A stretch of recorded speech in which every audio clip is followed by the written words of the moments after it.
There you go. So this is, I think, ABB. The other one that we looked at earlier is GE. Okay, so different manufacturing has its own style of drawing, but still the conventions of drawing is followed, top to bottom, left to right. Okay, so this is the main bus again. You know, the power is thicker and the control is thinner line. Now, the other one have a test block, but for this one, he never allocated a test block for some reason. Maybe he wants to bring down the cost. That's why he only allocate, what's this? City link. Now you identify it. You know? So that's how you look at the drawing. Where you gonna see? He bridged it here.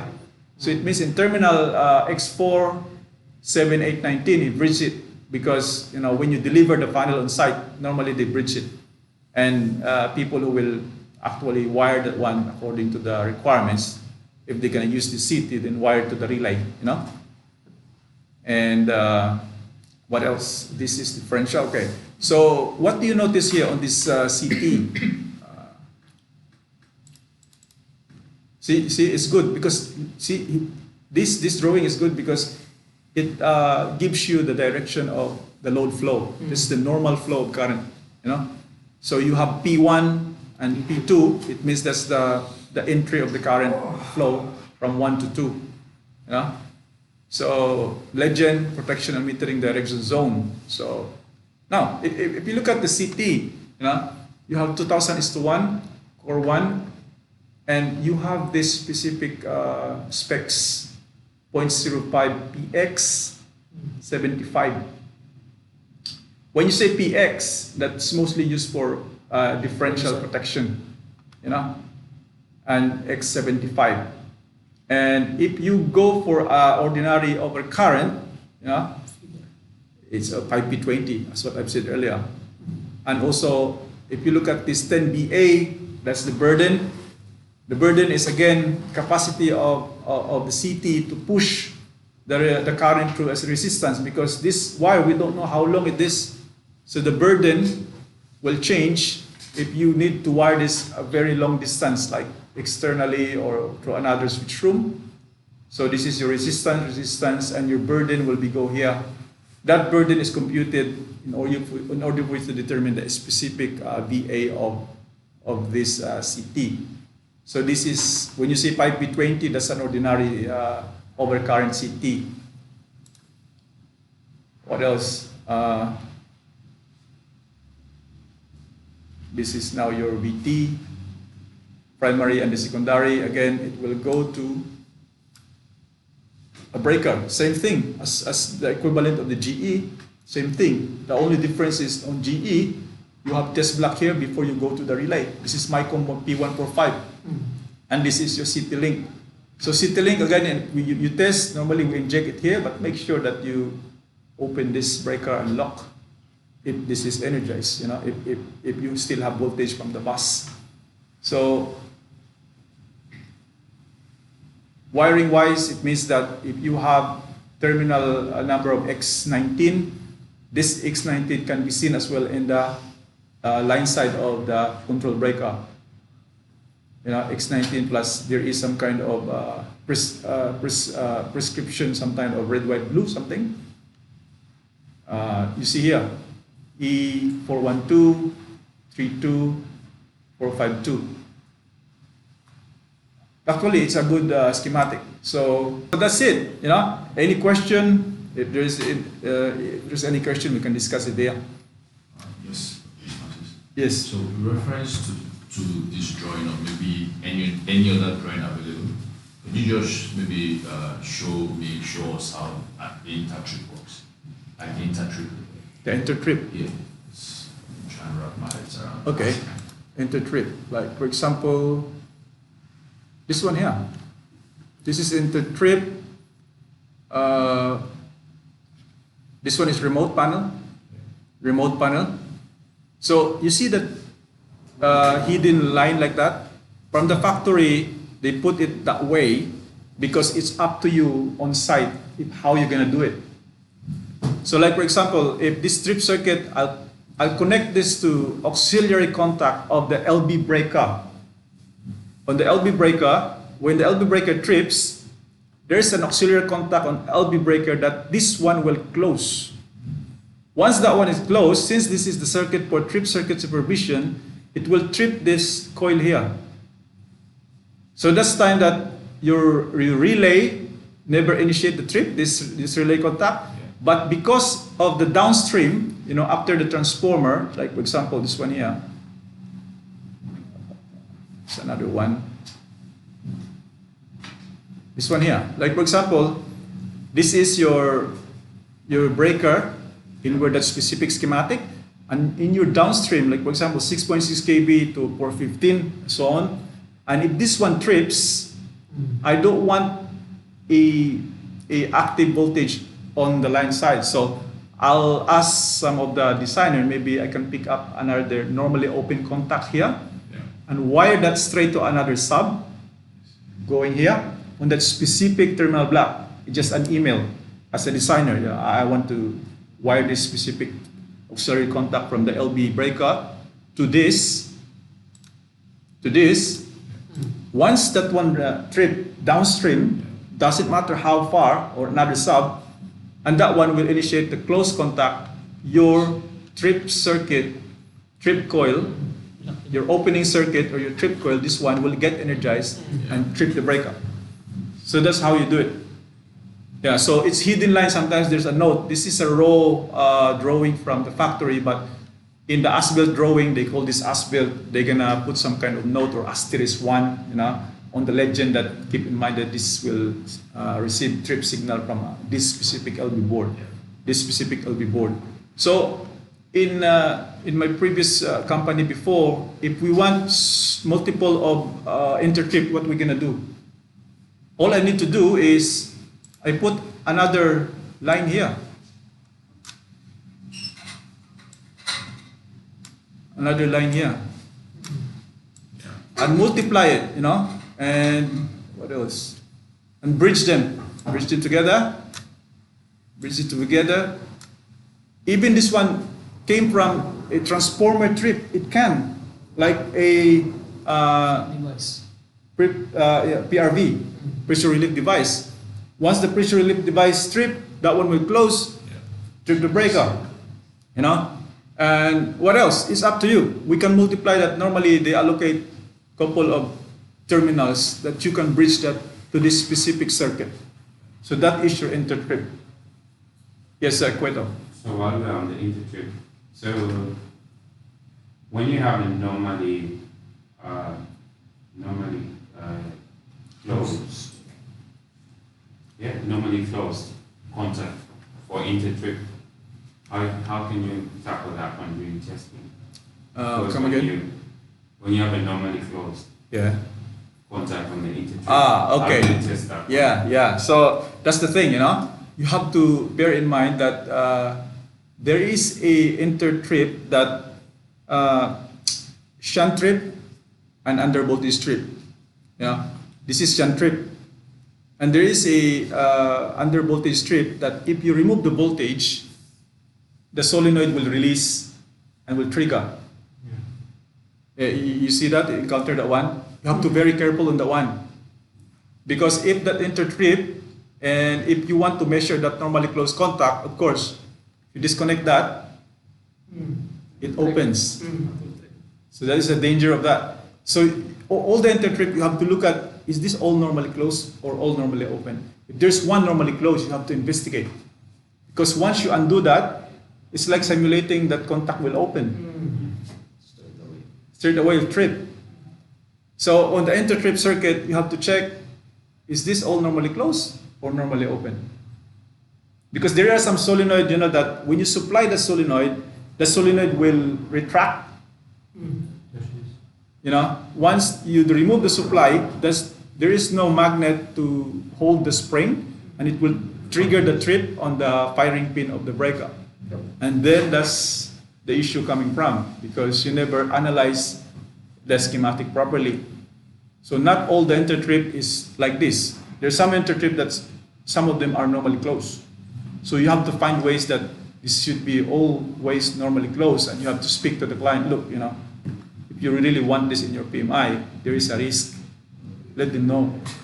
You know, once I open this one, once I remove, because you need to put your relay test to measure the contact, close and open, or opening time of the specific contact. So in order for you to do that, you have to undo that contact to normally open and put that on your relay.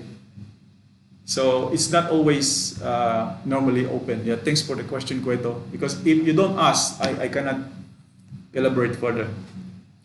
Yeah. So on the remote as well, the same. You know, on the remote one, oops. This is remote closing. I can put 5 or 6. You know, if the electrical room wants a remote closing, I can wire a push button from here, going there. And once you push that button or whatever interlock, you know, you can put that push button here and then it will remotely close. That's why it's all parallel. If you look at this one, and even this one is parallel. This is your remote closing as well. And this one here. So mostly you can put parallel 5 or 6 remote switching. You know, you can do that one. And also on this one here, on your remote opening, you can put another parallel as long as, you know, that's the principle of that. It's a, how do you call this? You can customize your design. You know, and sometimes when we do this before, there's a lot of red lines and comments from the client before they approve it. You know, we receive the approved one with comments, then the AutoCAD people before they're gonna do that specific schematic. And once that one is approved, that drawing will go to the workshop and the people there will wire. And the rules for that is those electricians on the workshop, they're not gonna do this without the latest revision. That's why you have revision 1, revision 2. The latest revision is the one that you're gonna wire. If you use the wrong revision, then it's a big delay. You have to undo the sequence. I think we are the last line of the production. So everything is built in the factory, and you know, before it get energized, GTS, HES, or Schneider, or they're gonna come to site and then perform this specific testing. Yeah, all good. Any questions? With this revision thing. Yeah. So let's say once we have like multiple revisions, does the final revision mention something like that, saying that this is a final revision or something? Yeah, normally it's here. I don't want to show this because I don't want to. I'm trying to hide this. But anyway, the revision is here. That one there. Rev 2, Rev 3. Yeah. So how someone know that if it's the final revision, or you know, if there's more revision? On They're gonna sign on that, and if you look at, hang on, and there's some kind of people who will sign here. Okay. So you have the dates here. Yeah. The as-built date, that is the actual. I mean, this is the as-built drawing before go to site. You know. So the final. So you have the date there. And people should sign this one here. So this is the as-built from the factory. But if there is some changes on site, this name here will pile up, the date of changes and everything. You see the revision 0, and It's not final. okay. So it has all the revision numbers there. Yeah. Oh, nice. So where's the one? There you go. Revision 0, 1, 2. This is from the factory revision. But on site again, red lines and everything. You have to wire the intertrip from one sub to another.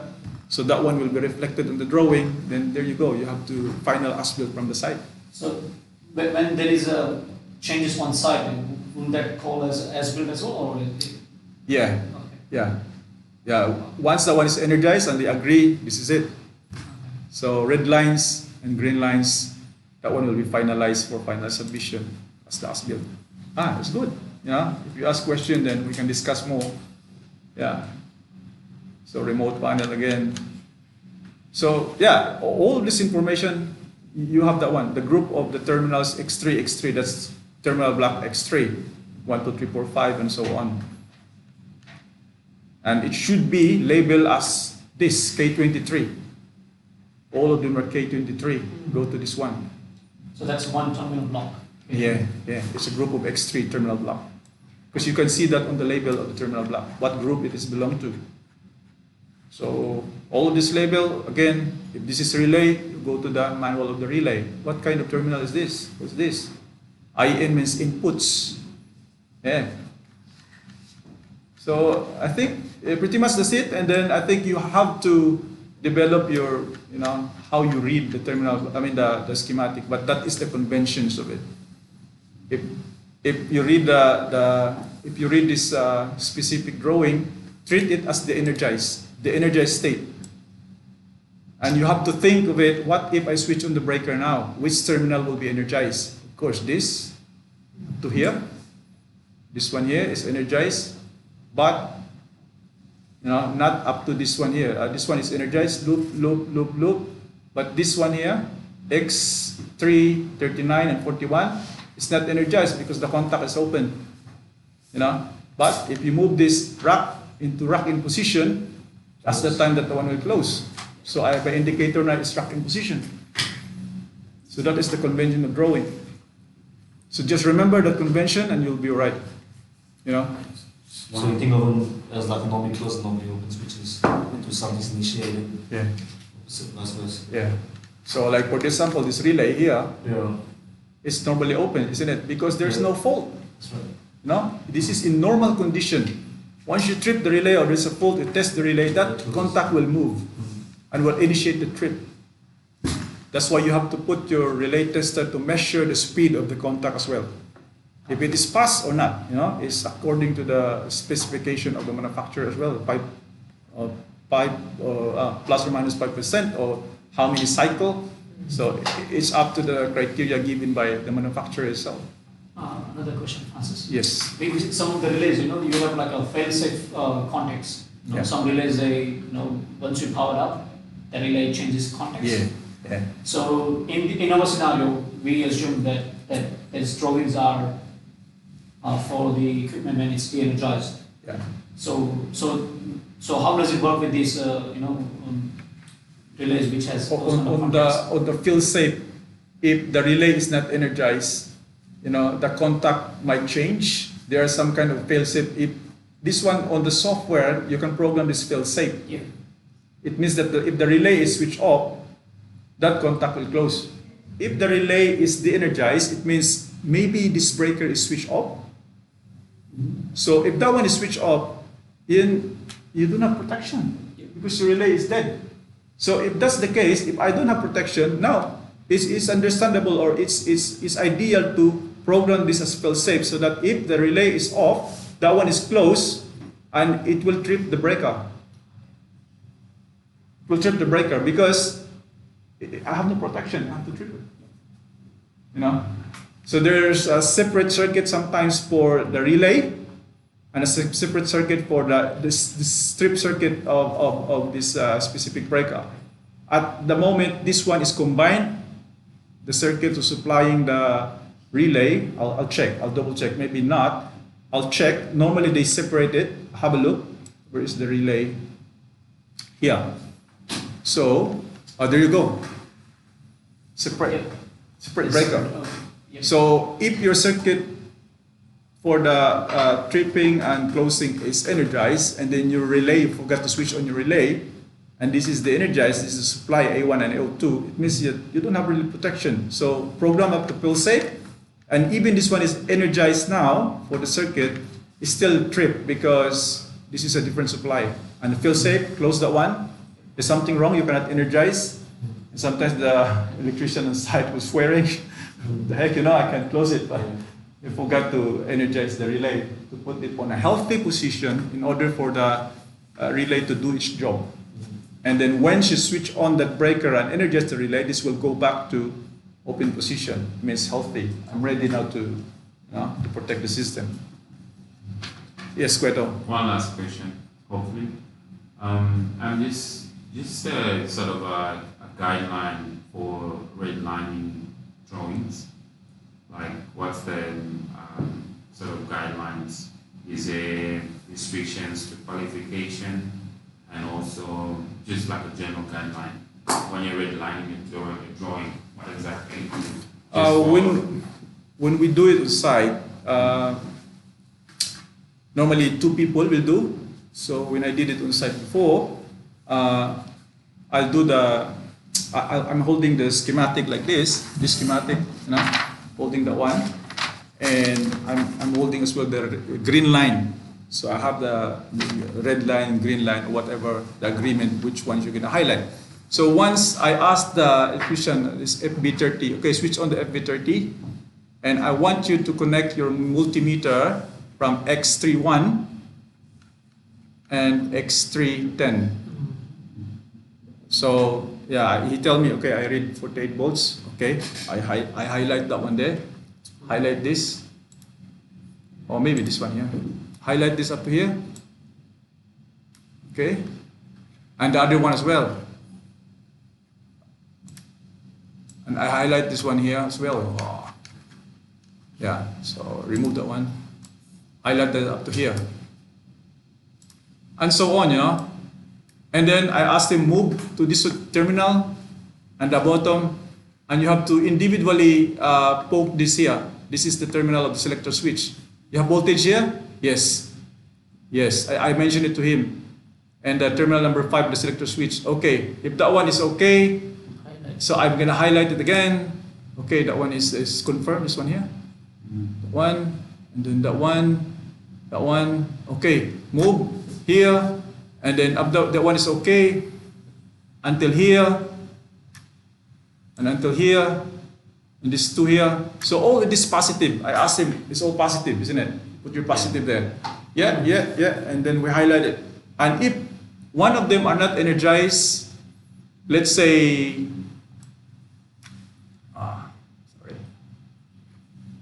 So undo. No. This one. Yeah, that's one. Okay, like for example,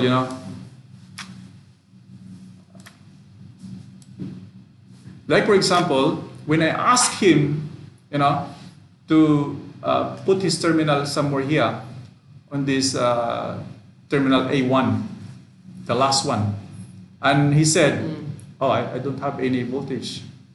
So I have to ask him, okay, because if you're the one who reads this one, the electrician you will tell him where to poke, but he doesn't understand because the physical view of the panel is all terminals, so he doesn't know. But you are the one who's reading the schematic, okay. Normally I ask him, okay, can you please put your positive multimeter from here? Okay, yeah, there is. Okay, reading, and suddenly when you put it here, I don't have the reading. So I ask him again, multimeter here, multimeter, no, nothing. So for me, I ask him, maybe this bridge is missing, this one here. Got up.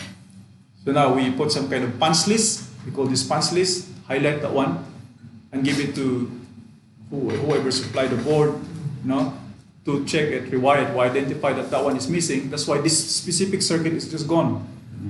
But once we completed all the point-to-point checking, highlight everything, then it's all good to go. Pass, sign off. So it's commissioning, Yeah. and then when there is an alteration to the circuit, you do that as well. Yeah. So that's it. 2 people will do. The other one who understand really the operation and schematic, but you can put somebody, the electrician, who can poke the multimeter there. And then if you say yes, then highlight. And the work copy will be messy. There's a lot of notes and everything, but that's what the client needs. You have to submit that. And also the design, they have to build, they have to redraw again for the as-built drawing based on your markup. So that's how you test it when you do some kind of commissioning or point-to-point or fault finding. Yeah, that's good.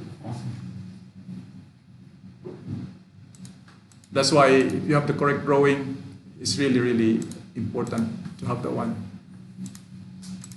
Yeah. Any question? Because you're negative normally here. So this is all bridge. So some of them sometimes there's a little bridge anyway on the terminal block. Sometimes if you forgot to screw that one, then that one will not bridge the other. You miss one of the terminal block, then it's not bridge anymore. But who knows? Unless you do point-to-point checking.